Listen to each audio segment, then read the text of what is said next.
Cronograma Bíblia Todo Dia, Marcos capítulo 13. Aqui nós vamos ver o sinal dos fins dos tempos, aonde Marcos ele resume muito do que o Senhor falou também em Mateus em mais de um capítulo. Aqui nós vamos ver que Marcos faz um resumão numa parte de um capítulo, não é verdade? Então, o sinal do fim dos tempos, né? Quando o Senhor estava saindo do templo, um de seus discípulos lhe disse: "Olha, mestre, que pedras enormes, que construções magníficas." Para vocês entenderem que templo era esse. Esse templo era o templo considerado como casa de Deus, né? Como a casa de Deus, o lugar que as pessoas iam para orar, para sacrificar, aonde havia o lugar dos santos. Que esse templo, na verdade, já era aquele templo que Salomão construiu quando Davi, pai de Salomão, quis construir uma casa para Deus, só que Deus não permitiu que Davi construísse porque Davi tinha as mãos sujas de sangue. Por quê? Porque Davi tinha tanto assassinado quanto adulterado. Não é verdade? E aí o Senhor permitiu que o filho de Davi construísse essa casa, né, que era o templo. Então, foi o templo de Salomão construído com ouro, com as melhores coisas, né? O povo ofertou e foi um lugar, assim, construído com todo zelo e com o que havia de melhor, material do bom e do melhor. Depois, esse primeiro templo, ele foi derrubado, né? Ele foi queimado quando a Babilônia levou o povo cativo, o povo de Israel cativo. E aí depois houve a reconstrução, que foi o segundo templo, chamado de Templo de Zorobabel. Esse templo foi a reconstrução do primeiro templo. E aí depois, no tempo de Jesus ali, Herodes, ele achando o templo que precisava de reparos, ele fez alguns reparos, deixou ainda mais, né, fortificado o templo. E aí é nesse templo de Herodes ali, que Jesus está falando isso. Dizendo que os discípulos olhou para o templo e disse assim: "Olha, mestre, que pedras enormes, que construções magníficas." E o Senhor diz: "Não ficará pedra sobre pedra." Aqui o Senhor está profetizando, ele está falando de algo que ia acontecer no futuro. Nós sabemos que 70 anos depois que Cristo foi crucificado e voltou para os céus, Roma, mais uma vez, Roma ali, né, aquele templo ali teve mais uma vez o seu fim, porque Roma colocou fim no templo. Foi derrubado, foi destruído. Então o Senhor estava falando a respeito disso.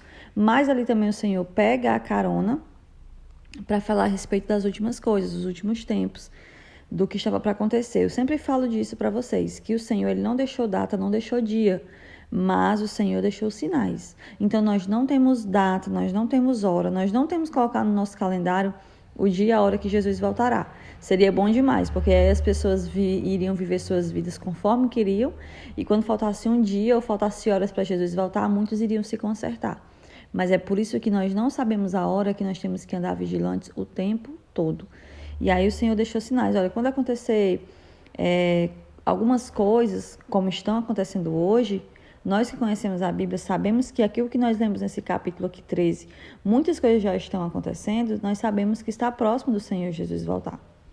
Ele falou sobre falsos cristãos, sobre falsos profetas, falsos cristos, né, na verdade. O Senhor falou sobre isso, falou sobre muitas coisas. Versículo 15, 16, 17 e 18 vai dizer: "Quem estiver no telhado de sua casa não desça para tirar coisa alguma. Quem estiver no campo não volte para pegar seu manto." E aí isso aí quer dizer o quê? Porque não vai valer a pena. Tá no telhado, descer, não dá tempo. A volta de Jesus será muito rápida. Será não abrir e piscar de olhos, né? Quem está no campo, se tiver de subir, vai subir ali mesmo. Não dá tempo de chegar em casa, trocar de roupa, não. Isso aqui está deixando bem claro que a volta de Jesus nos pegará de surpresa e vai ser muito rápido. Pisque os seus olhos.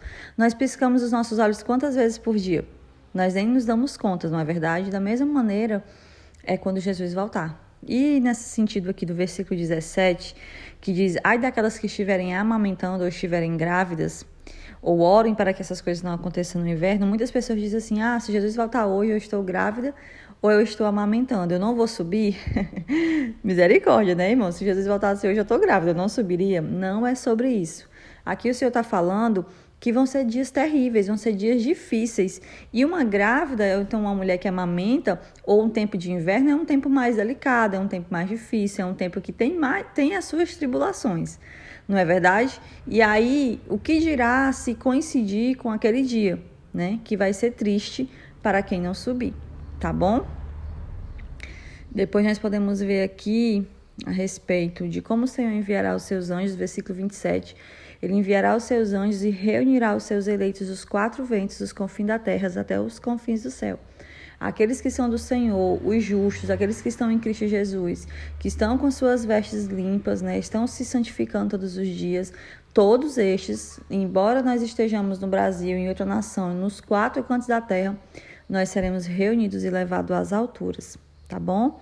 E aí, o dia e a hora são desconhecidos, como eu já falei para você, versículo 32 confirma isso. Quanto ao dia e a hora, ninguém sabe, nem os anjos do céu, nem o Filho, só o Pai sabe a hora, né, de dizer, é agora. Vai e pega os teus, traz os meus aqui para o nosso reino. Amém? Só o Senhor sabe. E aí por isso que o versículo 33 diz, fiquem atentos, vigiem. E no versículo 37, que é o último versículo de Mateus, reforça, o que lhes digo a todos, vigiem. Por que nós precisamos vigiar? Por que uma casa, uma empresa, por que algo valioso precisa ser vigiado? Porque nós não sabemos a hora que o ladrão vem, né? Mateus até mesmo fala como Jesus se coloca como ladrão. Por quê? Porque se a gente soubesse a hora que o ladrão viria, bastava colocar segurança naquele momento. Mas como nós não sabemos e estamos sujeitos a receber um ladrão qualquer dia, qualquer hora na nossa casa ou do nosso estabelecimento, todos os momentos aquele estabelecimento tem que estar protegido. Da mesma forma somos nós. Nós não sabemos que hora Jesus vai voltar. Então, todos os dias é dia de se arrepender. Se precisamos nos consertar, vamos nos consertar. Abandona esse pecado que te afasta de Deus. Se conserta, vigia. Não é ser perfeito, porque perfeito só quando nós nos encontrarmos com o Senhor nas alturas. Mas lutar contra o pecado, não aceitar o mal na nossa vida e tentar ser melhor para o Senhor, para quando Ele voltar nos encontrar vivendo em santidade. Amém? Deus abençoe.